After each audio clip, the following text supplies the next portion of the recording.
So I'm about to eat my porridge, which I prepared earlier. I may have had a couple bites already because it's just irresistible. I really recommend giving it a try. I was pleasantly surprised when I tried it as an alternative to the normal oat porridge. As you can see, the consistency is a little different. Like, it's not as possibly combined or, I don't know, blended as oats, but it's still pretty good. And flavor-wise, it's great. I'm going to pop you guys here so I can munch. Do excuse my voice. I am actually a bit sick at the moment. I've got a weird bug that's been going around and it is affecting my speech as well. So sorry about the raspiness. This is really good.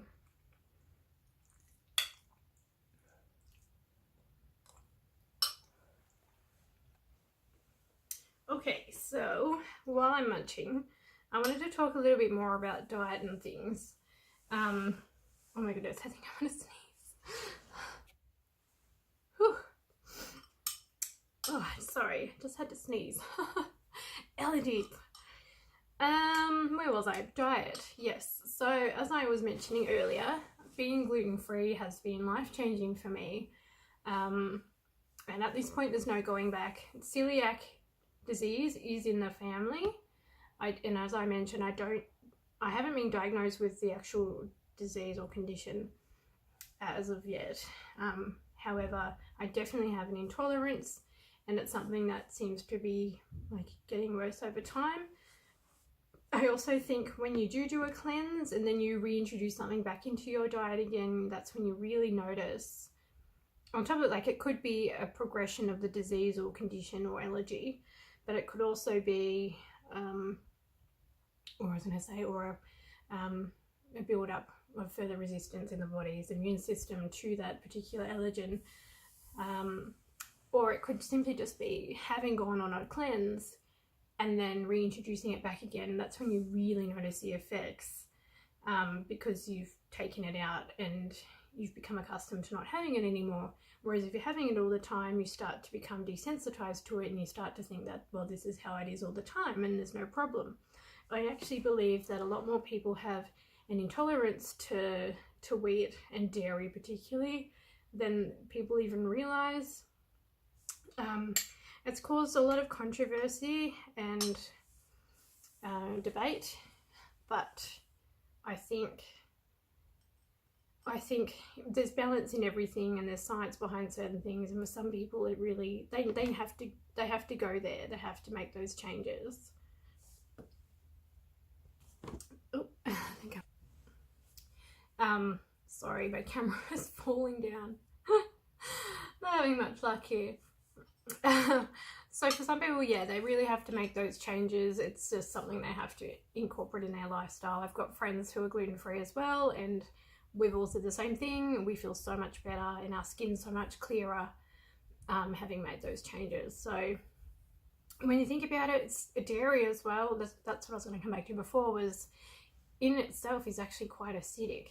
And a lot of the time our bodies, particularly in Western cultures, tend to be too acidic on the pH spectrum. So that's because we eat a lot of processed foods, we eat a lot of foods that are not terribly natural or organic. We've got into a bit of a bad rut with our diets. On one hand, we've got an abundance of information and education regarding health and diet and nutrition, and yet we're actually quite malnourished for the most part. A lot of Australians do not eat well. It is just, and there are a number of reasons involved, and I can't possibly cover all of those reasons, but just to name a few would be cost. Buying organic, healthy food is expensive. However, it's also the psychology behind it as well too. Once you start changing your mindset, which is the biggest thing to overcome in making any changes to life, and that goes to diet and lifestyle as well. Once you've changed your mindset, you start to accept, well, I'm having to pay for this, and you cut back on other things that you don't need as much to allow for that, because you know how important it is to your body to have those things.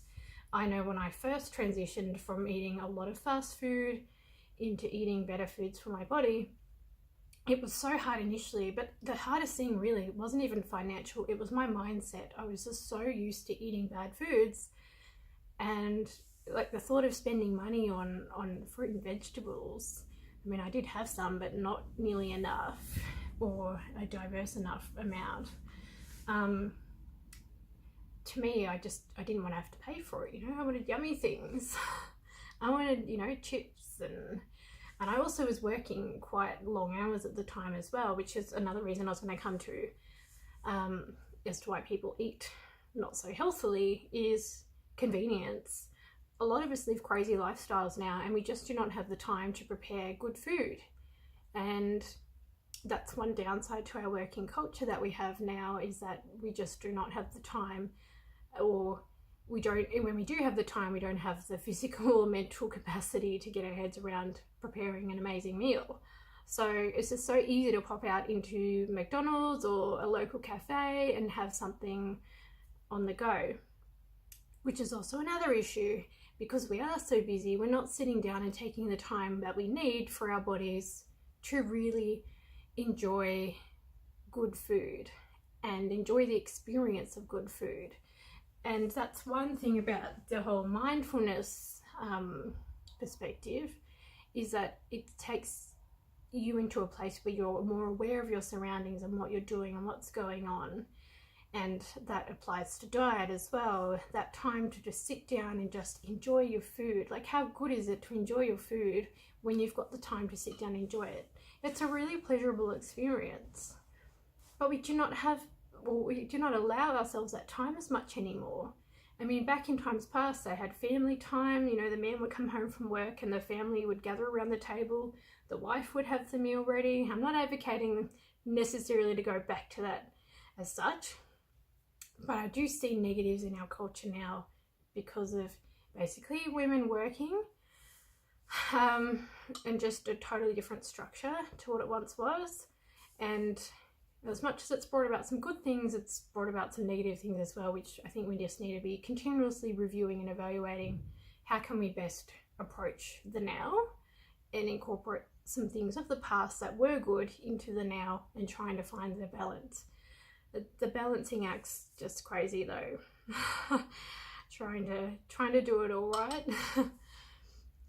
So in regard to convenience, it's just so easy to pop out. Like, as I said, when I was working full time, I was working full-time hours, and then also at the end of the day I had another job that I was going to as well. I did not have the mental or physical wherewithal to go home and prepare myself a good meal. I was also living on my own at the time, and that is another easy rut to get into when you're not accountable to anyone and you're not having to cook for anyone else. It's just easy to go, oh well, it's just me, it doesn't matter. Well, that's the thing though, that's so bad. It is you, and it does matter. Self-care is important. It is important to look after the you, because without you can't achieve anything. And people aren't going to do it for you. It's just how it is in life, sadly. We'd all love fairies that cooked and cleaned for us and nurtured and nourished us, but unfortunately it's not tend to be how it works for the majority of us. So it's really important to try and find within your busy schedule time to just relax and enjoy your food and make conscious decisions about what you're doing. Think long term. What I'm doing now, will that affect where I am in 5 years? Or how will it affect it in 5, 10, 20 years? How everything has a ripple effect. So everything you do now will ripple in the now, but also in the future. So this is what's really helped me, is start becoming really aware of my decision making and starting to really rewire the brain into making better decisions that may not necessarily pay off in the now. Sometimes they do, but sometimes they don't. Sometimes it's a delayed reaction. But in time, you notice the benefits. And coming back to diet, that's something that I found was initially there were some things I did notice initially, like obviously I wasn't getting nausea when I cut out certain things in my diet, like dairy. and things like pizza and things and bread, they were some of the worst. But there were other things that were a bit more long term that you don't necessarily notice straight up, like your skin. So for example, I have had a lot less breakouts since eating a lot more clean. I don't get the eczema the same, but that doesn't necessarily show up initially. Sometimes it's got to take a while for the body to remove those toxins. Which is another big point of mine too, is drink lots of water. I cannot stress that enough, particularly if you are going on a bit of a diet cleanse. Drinking water is your best friend. It helps remove all the toxins from your body. Your body basically needs water for every function. So it is vital that you're getting enough water every day. So what I do to save that problem is to take a bottle of water with me literally everywhere I'm going. Sometimes a couple of bottles. I'll have them even in the car, in a little esky pack or a little freezer bag or whatever. And yeah, it's just a constant reminder to me to make sure that I'm staying hydrated. Yeah, so drink lots of water. As I was going through this process of cleaning out the Coca-Cola every day and cleaning out the bread and the wheat and the dairy, all the fun stuff in life, I was also making a conscious effort to drink water regularly, and it cleared up my skin over a course of time. So to help promote that process, drinking the water definitely helps. Yeah, so there's a number of factors involved as to why we tend to be a bit naughty when it comes to diet, and I just want to encourage you that you're not alone. It's not impossible. Just because you're stuck in it right now doesn't mean you're going to be stuck in it for the rest of your life. And it is hard in the now if you're wanting to make those changes, but that's the first step in making a change, is being aware of needing to change. And then, you know, your world opens up from there. So once you've sort of established, yes, okay, this isn't good, that's a really good step, and probably one of the most important steps that you have in this process. So yeah, acknowledge there's a problem, because if you don't acknowledge there's a problem, well, you're not going to fix it, are you? So acknowledge there's a problem, or, you know, things could be better, improved upon. Then the next step is to then start doing your research and reading and discussing with people what they have done, what they do, what's working for them. There's so many resources online now for diet and health and lifestyle. I mean, not everything you read is good, and again, take it with a grain of salt, some articles, because they can be like quite spammy and the typical fads that go around. Again, I recommend check in with your doctors and health professionals. As I said, get onto finding a good naturopath as well. They tend to provide a nice, holistic, well-balanced point of view, especially in conjunction with a doctor. Or if you find a good holistic nurse as well, sometimes they can be even better. Yeah, so in conjunction with health professionals, do your research and reading, and basically it's just going to be a matter of trial and error. Even when you are working in conjunction with health professionals, they don't know how your body's going to respond to certain foods, certain treatments, anything like that. It's a lot of the time, I mean, we've got the science backed up behind it as to the rationale and things, but we don't know how your particular body will respond to certain things. So a lot of the time it is just trial and error, and you just have to be open-minded and just accept that the journey may have some bumps in it, and there might be some things that you need to fine-tune along the way. It's not the same for everybody, so just be open-minded for those things, and that definitely helps in the process of doing a cleanse. So something our culture has sort of become a little bit askew in is we tend to approach modern medicine now as like the answer to our health problems. And yes, it has its place, But really, facilities like hospitals should be a last final measure for treatment. And we all know the saying, prevention is better than cure. But there are other cures you can have along the way prior to even formal health care. And we ourselves as individuals should be empowered and feel empowered to make those decisions when life changes. And we are responsible for ourselves and our self-care and our self-nurturing. You can't pour from an empty vessel. I've said this before. You've got to look after yourself. And there's nothing selfish about that. There's nothing wrong with that. It's just like you've been given this body. I view the body as a temple, and therefore you should look after that temple as best you can. And obviously things will happen along the way. That's life. But as best we can, I think we need to be nurturing and loving to ourselves. And that comes about in our practical applications of that through diet and lifestyle. So our society, I feel, particularly in Western cultures, tends to have, we've adopted a bit of an attitude now of like everything's fixed through medication, and other measures that just, to me, lack that holistic approach and that person-centered approach. And so what I want to encourage today really is you are responsible for your health and well-being, but in saying that, you are also the solution to your problem. So if you are experiencing something, for the most part, you will find you're the solution, however that is to look. Obviously, there's some things that are more complicated and will need further following up, but for the most part, for a lot of us, it's just simply a matter of eating well and drinking well and being loving and kind to your body.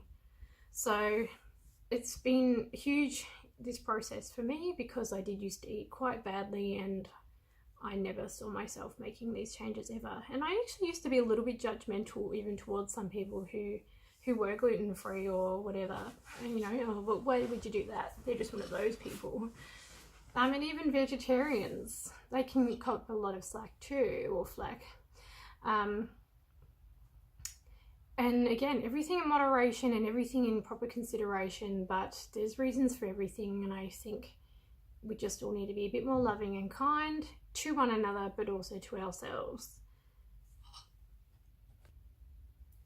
So remember that food is medicine. Food is healing. If you get onto eating the right foods and making that your lifestyle, so don't view it as a diet, because I feel, again, it's all about the psychological or the mindset. It's all about rewiring the brain. So if you're viewing it as a diet, we tend to view diets as a temporary thing. Make it a lifestyle change. View it as a lifestyle change to get a much better potential out of life, and just physical, emotional, spiritual well-being. And there's nothing wrong with that. Nothing wrong with taking that time for yourself to do that. So if you're eating well and nurturing your body with good, healthy foods and foods that aren't inflammatory, which again may be different for different people. For me, it was definitely the wheat and dairy especially. If you are giving your body the right fuel, then it's going to give you a much better output. And aside from that, it just helps you glow. It just gives you a better glow. I'm glowing more than I used to be glowing. I spent my early 20s looking quite unwell, and I had put on a bit of weight. I wasn't ever fat, but I was heavier than what I should be for my frame. And that's all gone. I mean, some of it was baby fat too. I did tend to carry a bit of weight around my face. And yeah, making those changes has just helped that immensely. And I feel just emotionally so much better from that perspective, having done that. So I strongly encourage you to do that. View food as something that's nurturing and nourishing to your body. Make a conscious decision each day as to what you're eating and why you're eating it. You know, what's the emotional reason for what you're eating? What outcome will this have? How will it affect you in future? If you've got kids, how does what you're eating affect them and their view on life and their growth and things as well? What habits will it get them into with your peers and friends and partners and things? What our actions always affect each other's. It's not just ourselves, our actions affect others. So if you're making good decisions and looking after yourself, that is inspiring to other people, and even on a subconscious level. So if people pick up other things that other people are doing consciously and subconsciously, so if you're making good decisions and looking after yourself and reflecting that outwardly, that will impact other people in such a positive way as well. So I will do another video as to some of the products and things and alternatives that there are out there in another video. This one I just wanted to really just do a really quick talk, although it has been about 20 minutes or so. Quick discussion on why I've made these changes. I want to encourage other people to step out there and try something different. If things aren't working for you and your body is telling you things, listen to your body. Our bodies are amazing. And having studied healthcare and currently studying further in healthcare, I find it truly fascinating, and I'm really getting to see what the body does on a microcellular level, and it's just amazing. And when you see it like that, it particularly hits home as to, what we're eating and what we're putting into our bodies. It's not just a magic process. It's all happening inside, and we need to be looking after that for our future. So thank you for watching, and be sure to like, subscribe. I'll be doing more lifestyle videos as well, as I said, in conjunction with the fashion. It all works together holistically. It's all about feeling good, looking good, and just glowing and getting the most out of life. So thanks for stopping by, and I will be doing more of these videos.